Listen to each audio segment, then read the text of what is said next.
Bem-vindos ao nosso LinhaCast. Estamos agora com novos equipamentos. Estou aqui me sentindo a própria DJ com mesa de som. E estou com duas convidadas muito especiais que já participaram dos nossos podcasts e que vêm sempre a brilhantar o nosso bate-papo. E hoje nós vamos falar sobre as novas tendências da toxina botulínica, as atualizações da toxina botulínica. Quero convidar para participar do nosso bate-papo a doutora Bianca de Oliveira e a doutora Maria Cristina Assunção. Bem-vindas, meninas. Obrigada. Vou dividir aqui o microfone, né? Tá ótimo. Meninas, primeiro de tudo, vamos falar sobre as principais dúvidas que surgiram nas nossas caixinhas de perguntas aqui. Diluição de toxina botulínica, diluição seca ou diluição molhada? Molhada. A gente faz a reconstituição da toxina.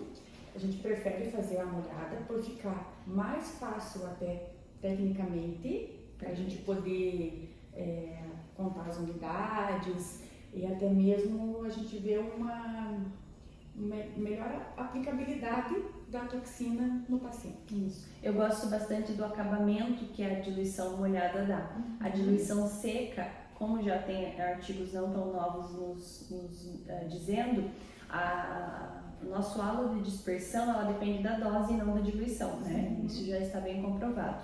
E quando a gente faz uma dose com a diluição seca, a impressão que me dá é que, né, mesmo os artigos dizendo que não tem alteração na dispersão, é que o acabamento da diluição seca, eu preciso de mais pontos talvez para distribuir melhor a minha dose. Porque a dose também fica maior, mais concentrada. Uhum. Quanto à marca de toxina, podemos falar de marca? Com certeza. A gente tem a preferência, né? Com certeza. Então, assim, não estamos puxando o saco de empresa nenhuma, até porque não temos parceria aqui, né? Inclusive, Galderma, por né? favor, estamos abertos. Me contem qual que é a toxina preferida de vocês. Dispor, né? Dispor disparado. Porque o que a gente nota?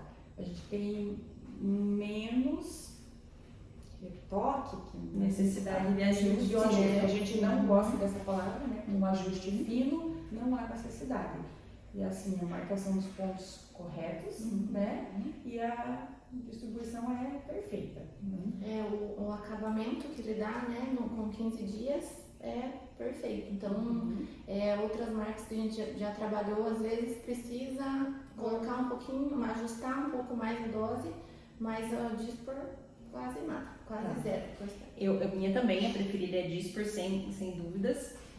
Só que nós temos que prestar atenção que a Dispor ela é a toxina mais potente que nós temos no mercado. Então, quando a gente faz a nossa equivalência de Dispor para as outras toxinas, que nós utilizamos 2,5, né, para 1, nós temos maior potência do que as outras toxinas. Isso porque a Dispor entrega realmente no frasco o que ela diz na embalagem, né? E as outras toxinas têm de 80% a 100% do valor que diz na embalagem dentro do frasco. Isso faz bastante diferença. Outra coisa que eu queria conversar com vocês... a efetividade dela. Maravilha, maior potência. Outra coisa que eu quero conversar com vocês é sobre o mito que nós temos, a questão a respeito da fragilidade da toxina, né? Quanto tempo vocês mantêm a toxina diluída ainda em geladeira? Na verdade, isso agora é mito, né? A gente viu vários artigos, né, científicos que mostram que a toxina pode ficar até 6 meses, não tem problema. A nossa rotatividade aqui é muito maior, porque isso não ocorre, né? Mas o único problema seria uma contaminação. Então, o cuidado com a contaminação, não que ela é mais um bebezinho, né? Começo, 15 dias, bem no começo, quando começou. Na verdade, tem algumas de bula que falam 24 a 72 horas, né? Eu acho que a gente precisa levar em consideração o que as empresas falam na bula, né? Mas principalmente com questão de contaminação, porque a partir do momento que nós colocamos o soro dentro do frasco, nós quebramos a cadeia estéril, né? mas não tem mais aquela urgência. Eu lembro os primeiros pacientes de toxina que eu atendia, era um desespero, porque se faltava um paciente, já desandava, né? E aí você já estava com toxina aplicada, a mãe, a sogra, a irmã, não, acabava perdendo, jogando fora, né? Eu me lembro de ter jogado algumas unidades fora, quando dava, sei lá, 15 dias, falava, meu Deus, não consegui paciente, não vai fazer efeito, mas porque já deu 15 dias, eu tinha lá na cabeça aquilo, né? E acabava descartando. Inclusive quanto a congelamento, né? Os artigos nos trazem que não há perda de efetividade da toxina botulínica quando congelada. Então a indicação que eu dou para quem está começando, usa e congela, né? Porque aí você também diminui a chance de contaminação. O que mais que vocês querem conversar sobre toxina botulínica? Vamos ao que interessa? Vamos falar dos novos pontos. Então assim, nós somos muito fãs do professor Cotofana, né? Então tudo que ele publica a gente come com farinha. E ele trouxe uma abordagem muito interessante quanto a novos pontos e estudo da própria mobilidade das musculaturas, né? Então ele trouxe um pouquinho para nós sobre a bidirecionalidade, né, da função do frontal, e isso muda completamente a nossa abordagem nos pontos do frontal, né? Se vocês quiserem falar um pouquinho sobre isso. Antes a gente tinha algumas marcações que a gente fazia, normalmente a gente fazia para mulher um tipo de pontos, para pontos masculinos outros, né? Mas a gente viu que hoje em dia isso mudou, né?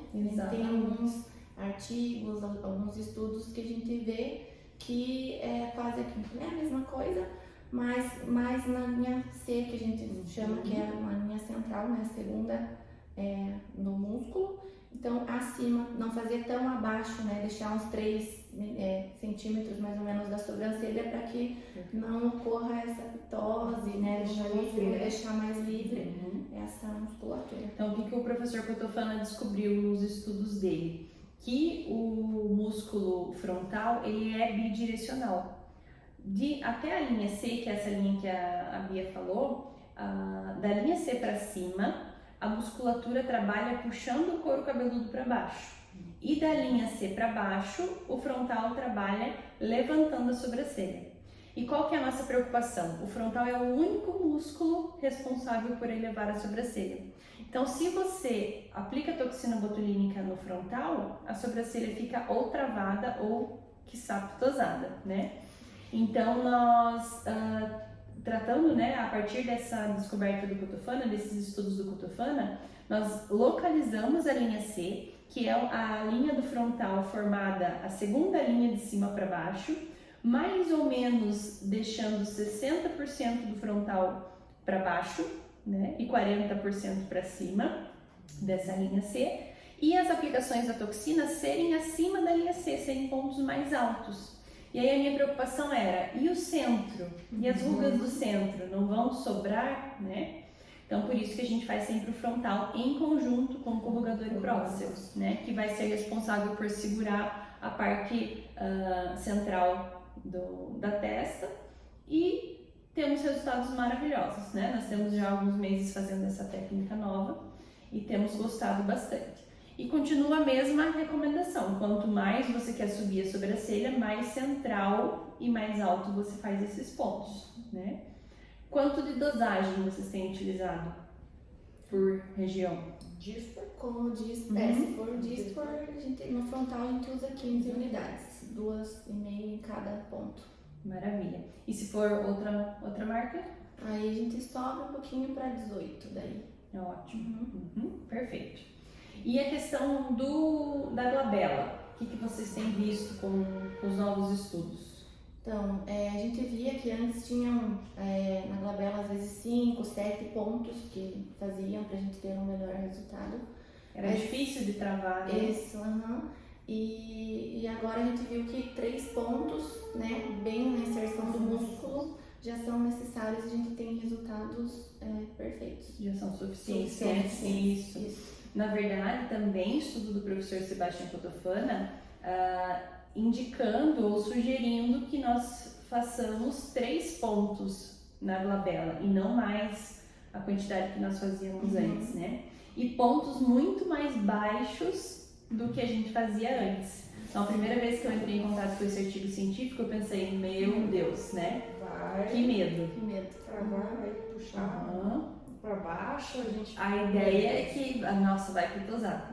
Só que nós temos que lembrar da ação das musculaturas. O frontal eleva a sobrancelha. Se a gente aplica toxina, não vai elevar a sobrancelha. Mas o corrugador e o prócero, eles têm função de aproximar e deprimir a sobrancelha. Então, se eu aplico, e não aplico em frontal, e aplico somente em corrugador e prócero, a tendência é que a sobrancelha, inclusive, suba mais. Então, no artigo do professor Sebastião Cotofana, em repouso, ele tem um aumento de mais ou menos 1 milímetro em repouso. Então, além de não ter pitose, ele ainda tem um ganho de distância entre a comissura interna e externa do olho da linha da sobrancelha. Então, é isso dessa parte livre. Exatamente. Fazendo somente acima na linha C. Por isso essa parte é livre para você não estar usando essa musculatura. Exatamente. Então nós temos o antagonismo do frontal com o prócero corrugador, trabalhando justamente nisso. Nós deixamos o prócero corrugador com menor função, que seriam responsáveis por baixar e aproximar as sobrancelhas, e nós deixamos trabalhando o frontal, que é responsável por subir a sobrancelha. Não sei se está tão claro para quem está acompanhando, mas a tendência é sempre nós pensarmos na função da musculatura, né? E o professor Cotofana nos sugere que a gente faça essa aplicação bem mais baixa do que nós estávamos acostumados, na inserção muscular realmente. Então, na região central da glabela, região de prócero, é praticamente na linha bipupilar. Então, é um ponto baixo, né? E no corrugador é no início da sobrancelha. Então, não precisa ter medo, porque na verdade você está reduzindo a chance de pitose da pálpebra superior na região central. E querendo ou não, antes, quando a gente fazia mais pontos, era mais chance de dispersão de produto e mais chance de pitose, né? E às vezes a gente fazia em planos diferentes, né? Uma aplicação mais superficial, outra mais profunda, e isso também facilitava, né? Então agora com os 3 bem profundos, a gente tem mais segurança. Até mesmo aqui no próstata, aquela ruguinha aqui, tem pessoas que tem mais horizontal aqui da célula do nariz. Com esse ponto a gente também resolve esse problema. Exatamente. Então são 3 pontos que conseguem travar bem uma região que é difícil de travar. E não doses tão altas como eram utilizadas há pouco tempo, né? Então também nós utilizamos, se for disso, por 15 unidades na região da glabela, 5, 5 e 5 unidades na diluição molhada que nós fazemos. Então, diluição molhada, nós colocamos 4 ml de soro no frasco de 500 unidades de Dispor, e nós utilizamos essas unidades como equivalência, como se fosse um frasco de toxina de 200 unidades. Essa é a nossa reconstituição.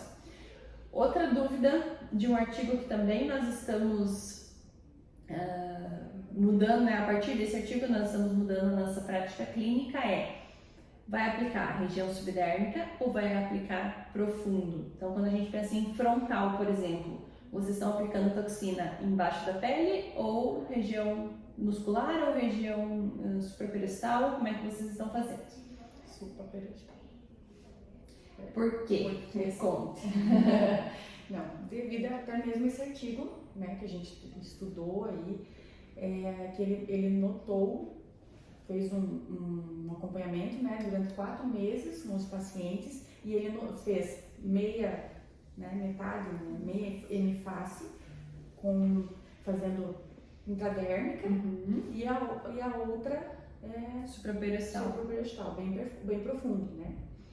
E os resultados foram na supraperestal. Surreal a diferença. A diferença foi gritante, e também foram mais duradouros, né, os resultados dos pacientes. Então a gente passou a fazer. Esse estudo chama Click or Not to Click, ou seja, faz o clipezinho ali da agulha no osso ou não. Nós recomendamos que não precisa realmente você bater no periósteo para não causar dor de cabeça no paciente. mas realmente fazer a aplicação profunda. Porque na região subdérmica tem, né, camada gordurosa, tem tecido conjuntivo, essa dose acaba se perdendo, indo para a corrente sanguínea e sendo eliminada. E quando a gente aplica profundo, o próprio tecido muscular vai segurar a dose na região, reduz o risco dessa toxina acabar indo para músculos que você não gostaria e acaba tendo um efeito mais positivo porque a dose fica ali, né? Ela realmente fica na região onde precisa ser aplicada. Isso vale para a qualquer dispersão dela ali, né? Não vai para outros músculos, não tem uma. Tá. Outra pergunta. Covid. E aí? Vacina? Isso Aplica, aí, não aplica? Foi muito batido, né? Ultimamente, tá todo mundo Tá em alta. tá em alta. Na verdade, é uma coisa muito recente, né? Nova. Muita gente não sabe Em detalhes, dizer nada sobre a doença, vamos falar a verdade, né? Mas a recomendação, 15 dias. Né? 15 dias antes, 15 dias depois, né? Evitar fazer o procedimento 15 dias antes, 15 dias depois. Eu tenho sentido uma tendência de redução de durabilidade de toxina botulínica agora em meio a vacinas. Tá? Pode ser só uma impressão minha, não tem nenhuma, não é estudo, científico, né? né? Exatamente. Mas eu tenho sentido, por exemplo, o Dispor nunca nos dá dor de cabeça, questão de durabilidade. E eu recebi agora nesse último mês uns 3 pacientes com baixa durabilidade, baixa assim, né? Comparado ao normal, que dura muito mais. E que antes não tinha esse problema, né? Não Já tinha. eram pacientes, não é? Exatamente. Não tinha. Então pode ser, né, com relação a isso. Como é que vocês tratam a questão do retorno do paciente assimetria? Tem algum truque para não deixar o rosto assimétrico na aplicação da toxina? Porque preenchedor você vê o que você está aplicando, né? E toxina se aplica para depois o paciente vir com o resultado.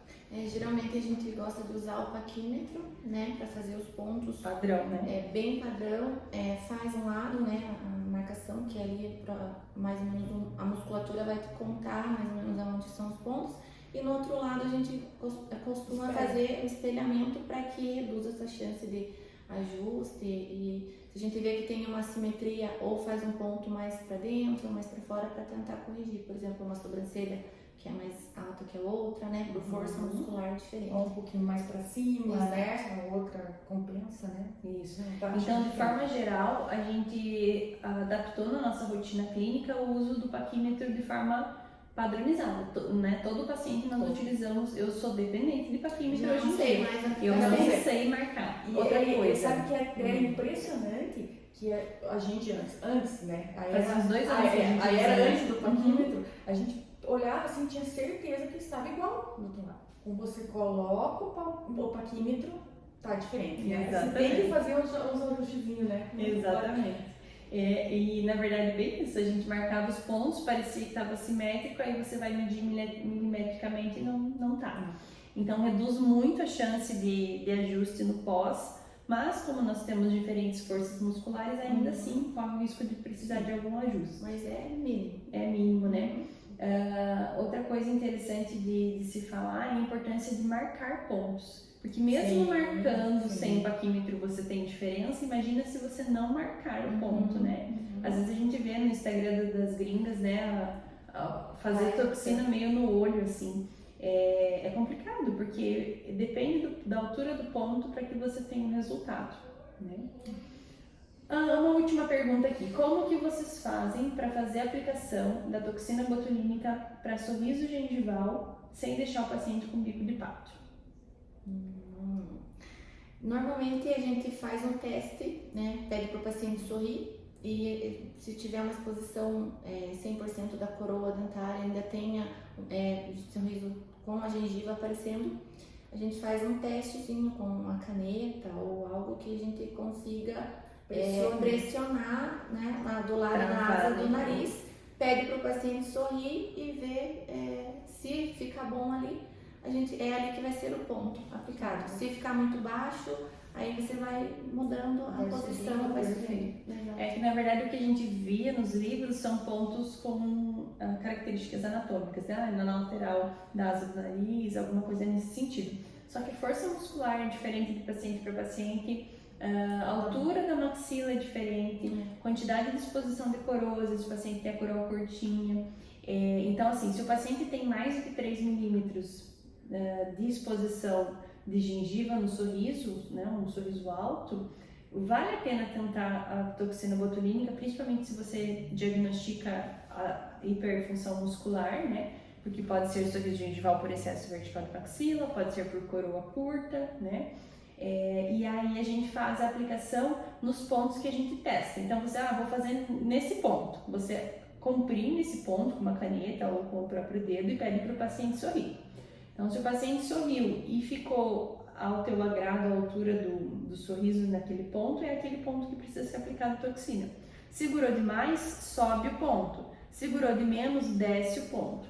2 a 3 unidades de cada lado geralmente é suficiente, né? Você vai personalizar, né? Personalizar tudo, né? Na harmonização. No sorriso é. Quanto mais personalizado, mais natural o resultado.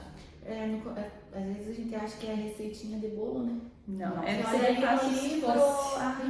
no livro tá assim, enrolado, muitas vezes não tá certo. Exatamente. Por isso a importância de conhecer a anatomia. Se você Perfeito. não souber a anatomia, você não faz nada. Exatamente. E anatomia, não só anatomia estática, né? Questão de movimentação, questão de atuação de musculatura. Eu disse que era a última pergunta, mas eu quero falar sobre mais um assunto. Tem crescido muito em mim a necessidade de fazer toxina botulínica em terço inferior dos pacientes. Eu tenho sentido que é uma ação anti-aging importante, que muitas vezes a gente não levava muito em consideração, né? Mas que a gente já tem provas de que ela é importante, né? Então tem os estudos que mostram a paralisia de Bell, né? Uma hemiparalisia na lateral, que o pescoço não tem movimentação, que o platisma não tem movimentação, o pescoço é muito mais jovem, né? Então, eu queria que vocês falassem um pouquinho sobre como é que é abordar o paciente nessa questão do terço inferior, quantas unidades vocês usam por ponto, como é que vocês fazem as marcações. Aqui no contorno, né, na base, porque a gente tá pensando o seguinte, tá tudo puxando para baixo, e é o que a gente não quer, né? Então, ele dá um contorno. E o músculo também aqui, né, o platisma também, ó, tudo tá puxando. E a gente não quer que vá nada. Já tem a Na verdade, isso tá ajudando e acelerando até esse processo, né? Com certeza. Então, fazer os pontos, acredito que 3 pontos, que a gente, né, mais... Geralmente, a não ser que seja uma base de mandíbula muito longa, né? 3 pontos, de 2 a 3 unidades por ponto. Perfeito. E as bandas platismais também, né? Um Também. ponto por centímetro. E Não tão profundo, vai né? marcar somente a Superficial, banda, né? superficial. Marca bem na banda, 1 centímetro. Eu peço pro paciente fazer cara de raiva, tipo... E aí as bandas saltam, né? Então a gente chama de técnica de Nefertiti. É uma técnica basicamente para reduzir a ação dos músculos depressores do terço inferior, né? Então a gente vai trabalhar na base do platismo, na base da mandíbula, né? Na musculatura do platisma, que é uma musculatura superficial, então as aplicações serão superficiais, e nas bandas que puxam no pescoço, somado ao, exatamente, o baixador do ângulo da boca, e eu gosto de adicionamento, né? Porque são os músculos que estão puxando o rosto para baixo. Eu acho importante a gente começar a inserir como rotina no nosso dia a dia de toxina botulínica, porque se faz diferença a longo prazo, a médio prazo no envelhecimento do paciente, é até uma irresponsabilidade nossa que estamos tratando de anti-aging não oferecer para o paciente. Se ele não topar, a responsabilidade é dele, né? A gente explicar o porquê. Na verdade, eu acho que o que está difícil ainda é que o paciente não conhece, né? A gente tem que... uma coisa pouco divulgada. Não é muito divulgada. O protocolo estético do terço superior já está bem firmado, né? No paciente. Não vive mais sem. Quem faz uma vez, não vive mais sem. Agora, o terço inferior ainda falta, né, uma construção.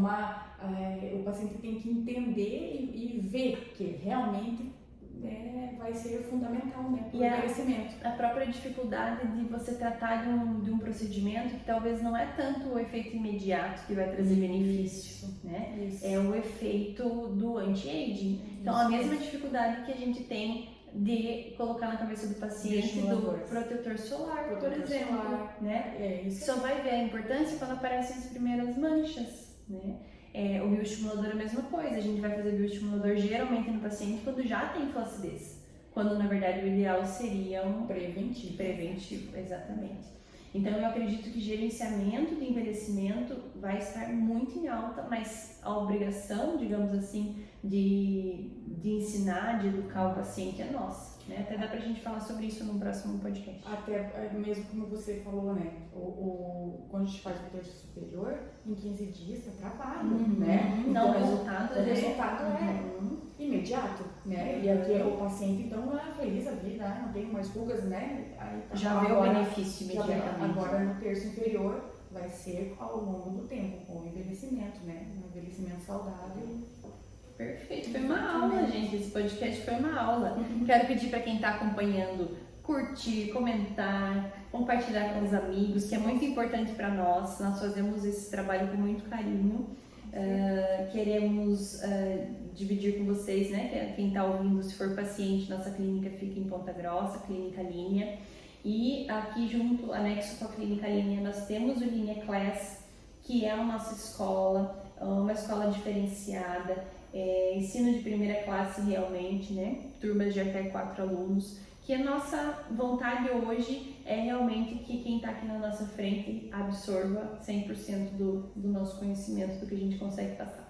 Disseminar o conhecimento, né? Exatamente, porque a gente não guarda, né? Não. Conhecimento guardado, ele é inútil. E a gente, ensinando, a gente sempre aprende mais. Eu acho ótimo o compartilhamento. É muito legal. Né?